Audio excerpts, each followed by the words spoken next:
1º de junho de 2017. Foi o dia em que essa mulher representou um marco no cinema moderno, que mudou a indústria tanto pro bem quanto pro mal. Gal Gadot foi o símbolo de força, feminilidade e esperança para mulheres e crianças de todo o mundo, e se transformou em um ícone global ao encarnar a Mulher Maravilha.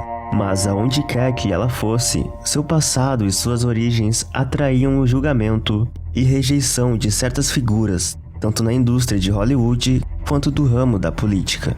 Nesse vídeo, você conhecerá a diferente trajetória de uma ex-militar, miss, modelo e atriz até se tornar a maior heroína do mundo, e como ela inevitavelmente teve que abrir mão do papel, mesmo não querendo admitir o fim dele. Eu sou Gabriel Alves e você está no Jornal Super Hero.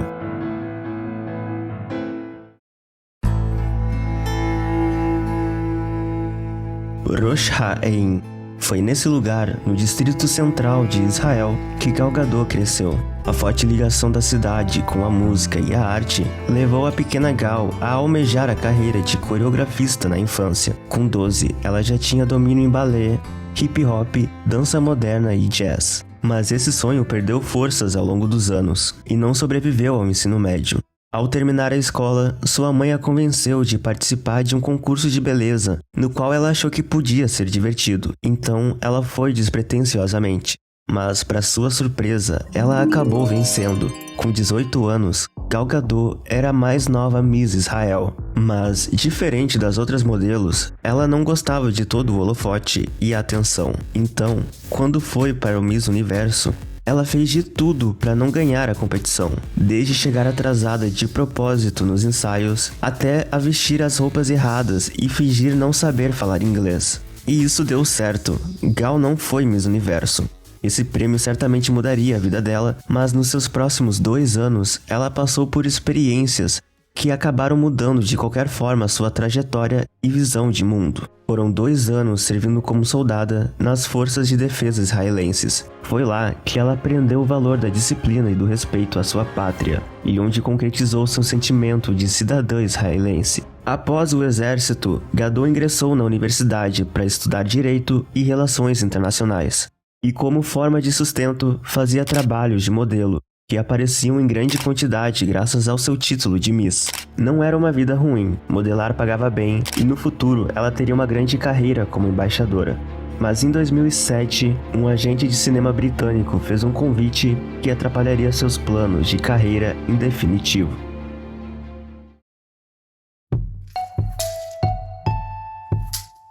Gal Gadot foi convidada a fazer audições para o filme 007 Quantum of Solace, para ser a protagonista feminina em interesse amoroso do James Bond. De início, ela recusou o convite, tanto por estar focada nos estudos, quanto por ter ficado desconfortável com o roteiro totalmente em inglês. A ideia de atuar em outra língua era difícil, pois ela ainda não estava 100% segura de sua fluência, mas como o agente era muito persistente, eventualmente ela acabou aceitando, e na prática, ela a amou. Aquilo era muito mais interessante e divertido do que seus estudos na faculdade. O papel acabou sendo dado à atriz ucraniana Olga Kurylenko, mas essa experiência serviu como uma faísca para que ela explorasse essa carreira. Gal fez aulas particulares de atuação, conseguiu um papel na série israelense Bubot e largou a faculdade com apenas 1 ano de curso. Alguns meses depois, o mesmo agente a convidou para um outro teste, dessa vez para um filme chamado Velozes e Furiosos 5. Segundo a Gal, o diretor Justin Lee gostou do fato dela ter experiência militar e quis usar o conhecimento que ela tinha, mas, sinceramente, acho que o conhecimento mesmo que ele quis explorar dela era o das passarelas. Na paródia do filme, fizeram uma piada sobre o fato de terem feito uma personagem especialmente para uma modelo internacional atuar no filme, como se fosse uma medida para preencher cotas de diversidade, dando a entender que a personagem era rasa. E infelizmente para Gal, os próximos papéis dela seriam pontas em filmes e séries em que o seu principal foco e atributo era sua beleza física, mais do que a sua atuação. Após uma sequência de papéis desse tipo, somados com fracassos em papéis que ela queria, Gal quase desistiu da sua carreira de atriz. Até que quando já estava de volta a Israel, ela recebeu uma ligação para um teste misterioso. Ao questionar qual era a personagem, seu agente lhe pergunta se lá em Israel ela já tinha ouvido falar numa tal de Mulher Maravilha.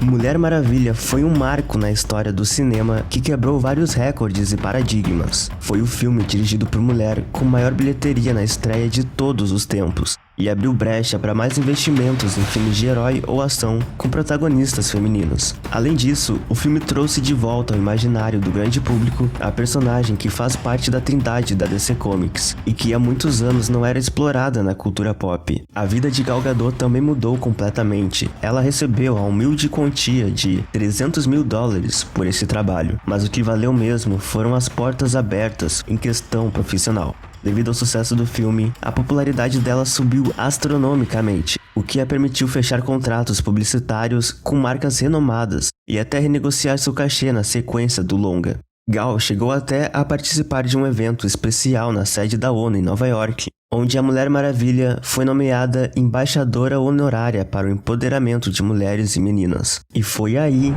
que as coisas começaram a dar problema. Pouquíssimo tempo depois, a ONU retirou o status dela por causa da repercussão negativa que gerou. Do lado de fora do evento, 100 funcionários da ONU protestavam contra a decisão e mais de 600 chegaram a assinar uma petição para que o presidente revogasse o título dado à personagem. O filme foi banido na Tunísia, Líbano, Síria e muitos outros países árabes com políticas ou sentimentos anti-Israel. Mas mesmo assim, o longa foi sucesso de bilheteria. Só que infelizmente a sequência acabou não tendo a mesma felicidade. A produção teve um aumento no orçamento, as filmagens ocorreram em diversos países e a Gal recebeu um grande aumento de cachê. Mas essas coisas não se transformaram numa melhora no produto final. Pelo contrário, na verdade, Mulher Maravilha 1984 deu prejuízo financeiro, que pode ter relação ao fato de ter sido adiado e lançado simultaneamente no cinema e no streaming. Mas a qualidade do filme também não se salvou. Tanto a crítica especializada quanto a do público em geral foi de mediana para ruim.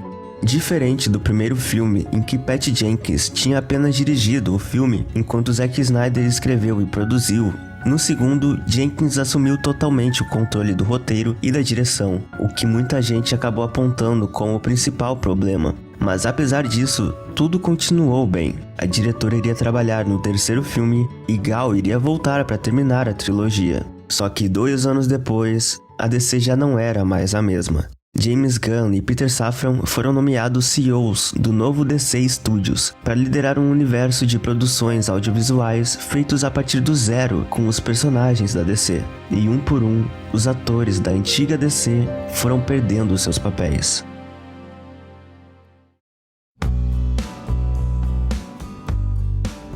Diferente de Ben Affleck e Henry Cavill, que o James Gunn deixou claro que iria substituir por atores mais novos, o papel da Mulher Maravilha nunca foi dado a mesma ênfase do que ele ia fazer. As dúvidas a respeito disso só aumentaram quando ele fez o anúncio dos novos projetos da DC, e entre eles estava uma série sobre as Amazônias na ilha de Temícera, num período antigo. A ausência de um filme ou série da Mulher Maravilha num painel em que havia filmes anunciados do Superman e do Batman chamou a atenção das pessoas. Rumores da época disseram que quando Patty foi entregar o roteiro de Mulher Maravilha 3 para que a Warner aprovasse as gravações do filme, eles não tinham gostado da direção que ela queria seguir, o que a fez ficar irritada e dizer que eles não entendiam nada sobre a personagem. E horas depois, ela teria mandado um link do Wikipedia ensinando o que era desenvolvimento de personagem. Alguns dias depois, a própria diretora fez uma declaração oficial afirmando que não ia mais trabalhar em Mulher Maravilha 3, que estava aberta a negociações e que compreendia as dificuldades das decisões que James Gunn precisava tomar pela reformulação da DC. E num tom de despedida, agradeceu a Gal Gadot e Linda Carter pelos incríveis anos trabalhando juntas. E esse foi o fim de Patty Jenkins com a Mulher Maravilha. Mas a história de Gal com a personagem ainda iria perdurar por mais um tempinho. Em agosto de 2023,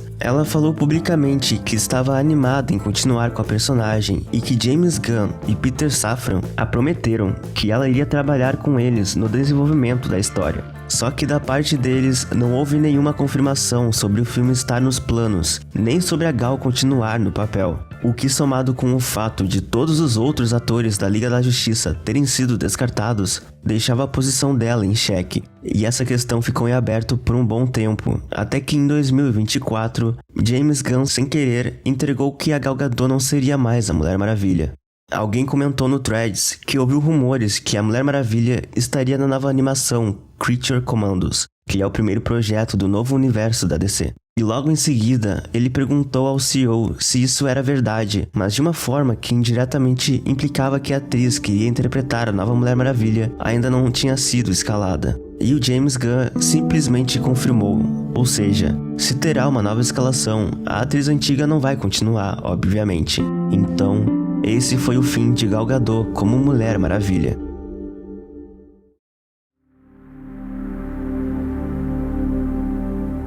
Gal Gadot tem explorado novas oportunidades na carreira ultimamente, tanto como atriz quanto como produtora. Além de interpretar a Rainha Má no próximo filme da Branca de Neve, ela vai incorporar a Cleópatra no filme de mesmo nome em 2025 e também está trabalhando como produtora junto com seu marido na cinebiografia de Irena Sandler, ativista dos direitos humanos durante a Segunda Guerra Mundial.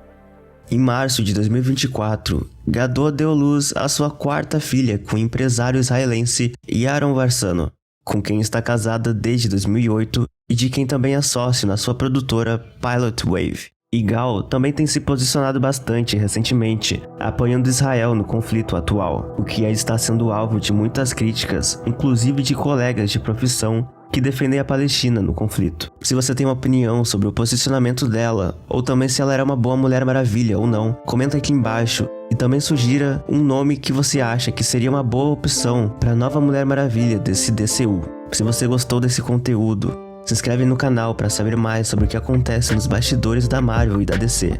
Muito obrigado por assistir até aqui e até a próxima.